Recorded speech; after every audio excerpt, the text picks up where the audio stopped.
experimental investigation of the sensitivity in the exoskeleton control loop. Okay, do you hear me? Please, yeah, Artem. Okay, greetings, dear colleagues. My name is Sukhanov Artem, and I'm a junior researcher in the Institute for Problems in Mechanics of the Russian Academy of Sciences. And today I would like to show you my presentation, the experimental investigation of the sensitivity in the exoskeleton control loop. So, the main idea of the study was to organize the work of two different subsystems, taking into account their influence on each other. In this work, we consider the exoskeleton device controlled via electrical activity of the operator's muscles. Each skeletal muscle has motor units. Each motor unit is represented with externally excited cell surrounded by a solution of potassium and sodium ions. The motor units are connected to each other sequentially in threads, and the threads themselves are collected in bundles. A nerve impulse generated by the human brain goes to the bundles of motor units to stimulate them. In response to this stimulation, an excitation wave passes through the membranes of the cells of the motor units, changing the electrical potential of the cell membranes. So the control system for the designed exoskeleton device is based on a bioelectrical potential processing. It uses the information about muscular activity to form the rotation speed of exoskeleton drives.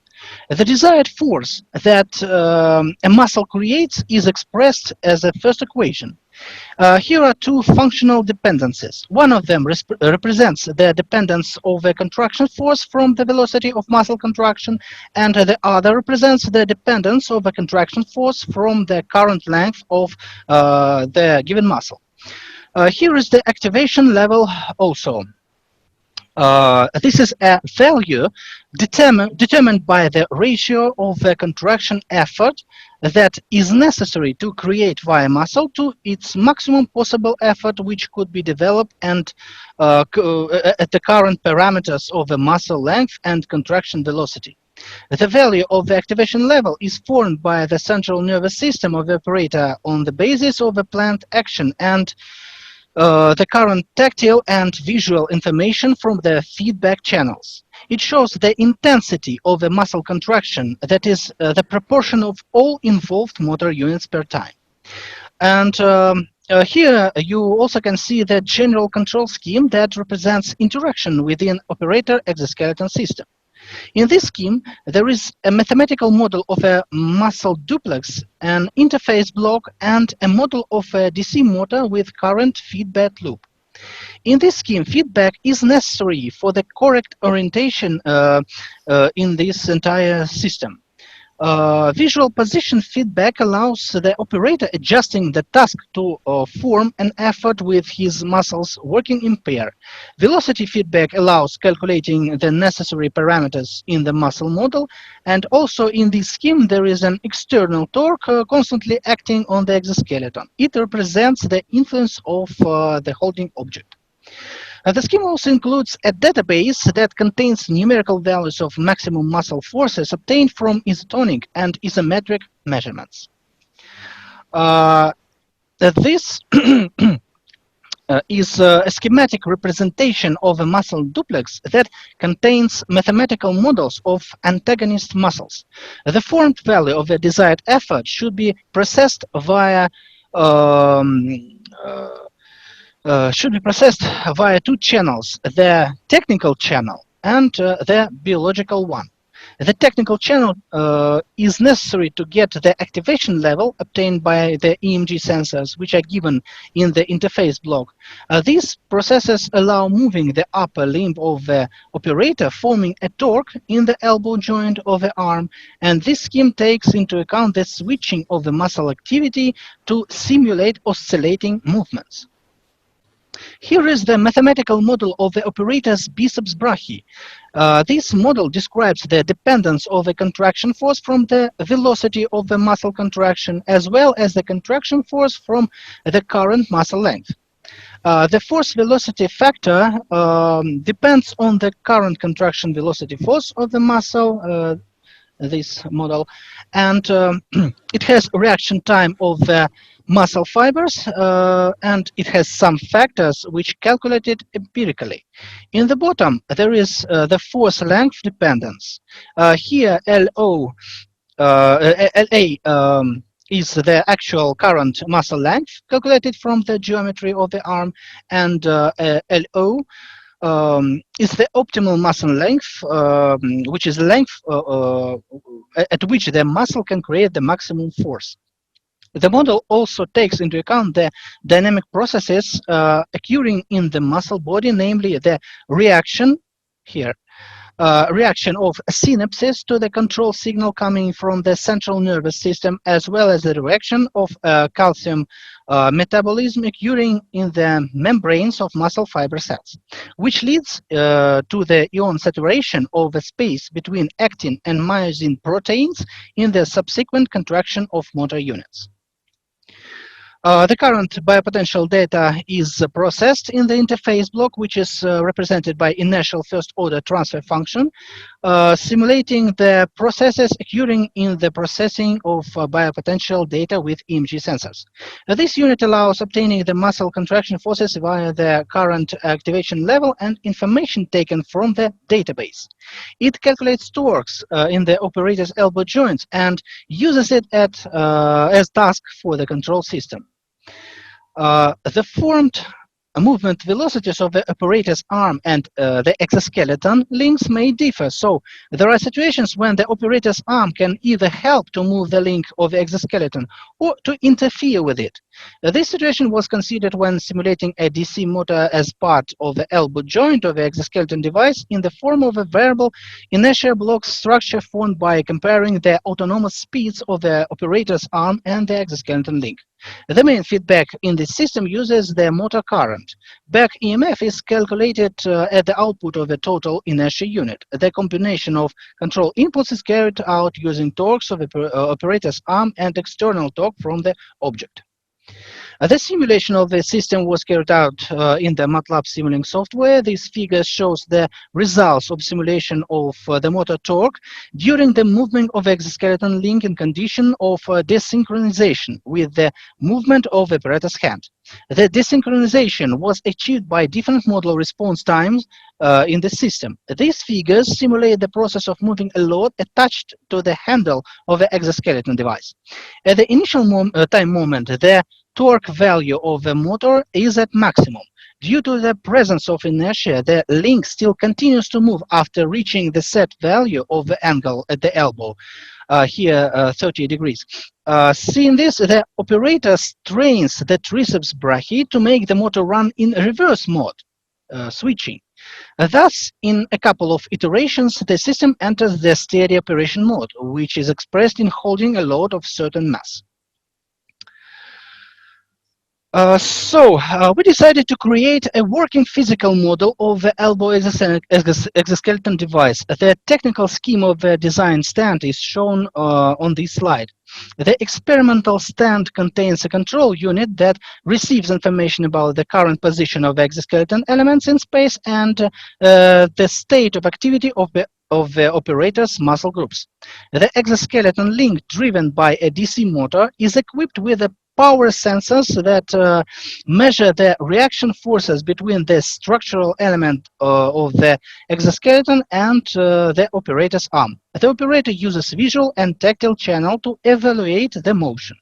In our research, we used two DC motors. One of the DC motors was equipped with a reversible gearbox so that the operator could feel the reaction forces while holding the load in isometric operation. And another DC motor was equipped with a worm gear to simulate motion blocking when implementing an algorithm for determining the maximum force parameter from various operators.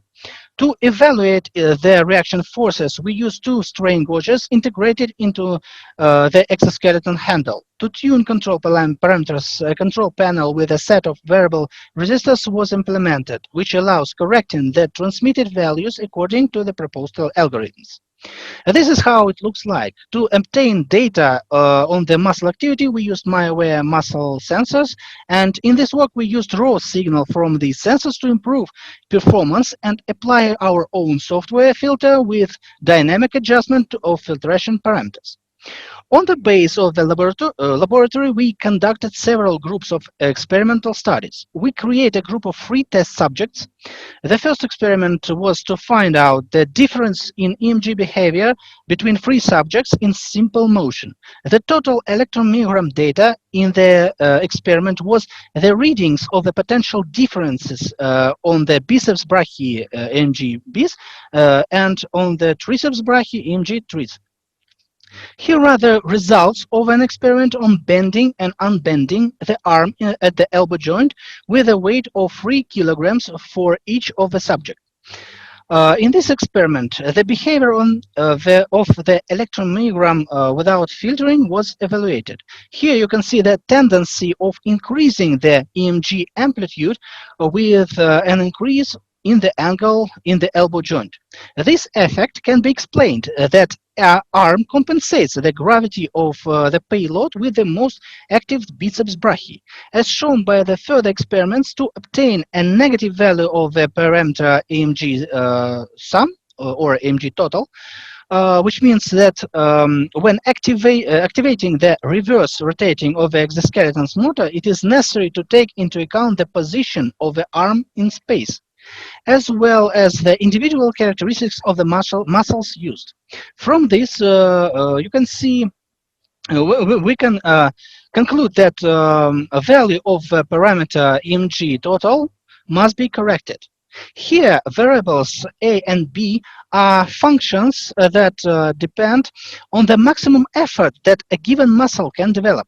Maximum forces for each muscle were obtained in the experiment via strain gauges. In the control system, these parameters are used as settings for the sensitivity of sensors to changes in the electromyogram amplitude. This table shows the results of numerical adjustments of parameters A and B for each test subject in the group when setting the movement at uniform speed. Changing in the amplitude of the graphs obtained in this experiment indicate the presence of noise that need to be filtered. Therefore, the next group of experiments was devoted to configuring the noise filter for the parameter EMG sum entering the control system. For this experiment, the moving average algorithm was selected. This algorithm allows filtering out low frequencies. Implementing this filter in the control system requires setting 2 parameters, the time constant and the filtration coefficient. The value of the filtered parameter EMG sum will depend on the parameter value on the current and subsequent sensor polling cycle. Here, the parameter n is the filtration coefficient. Increasing this value leads to return of the influence of noise on the received signal. However, as it was shown by experimental studies, a high value of this parameter reduces the sensitivity of a control system. If the filtration coefficient is high, it is difficult for the operator to make a sudden movement or change the direction of movement. The time constant specifies the time interval during which averaging will occur. An increase in the time constant leads to smoother changes in the parameter You're EMG. running out of time, Artem. Okay, I have one slide. Okay. Okay, just 2 minutes. An increase in the time constant leads to smoother changes in the parameter EMG sum, but introduces a noticeable delay in control. In the course of experiments, it was found that increasing the time constant parameter is suitable for slow movements, characteristic of the exoskeleton load holding mode, or for improving positioning accuracy. Sudden movements that are typical, for example, for fast technological operations require reducing this coefficient. The next group of studies was aimed at identifying the value of a dead zone for the assigned biopotential And experiments have shown that even in the state of rest and noise filtering, the value of EMG sum will be different from 0. And since this value is used to form the motor speed, constant small deviations of the rotor from the current position are possible in the state of rest. Therefore, the speed calculation algorithm has been adjusted to take into account the dead zone parameter, which is configured individually for each operator. Final experiments were devoted to checking the values of a control system parameters, calibrating according to the found standards for the fourth untrained test subject.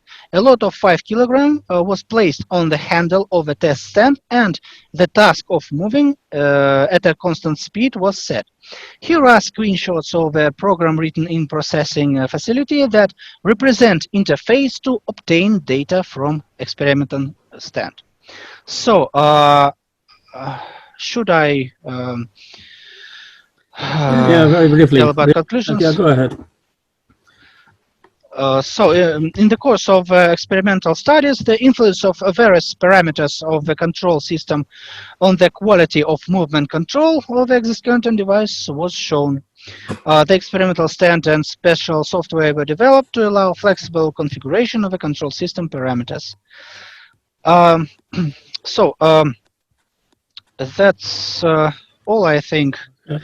And if you have some questions, I'm ready to answer that. Yeah, I'll allow one question if someone wants to ask. We already have run out of time.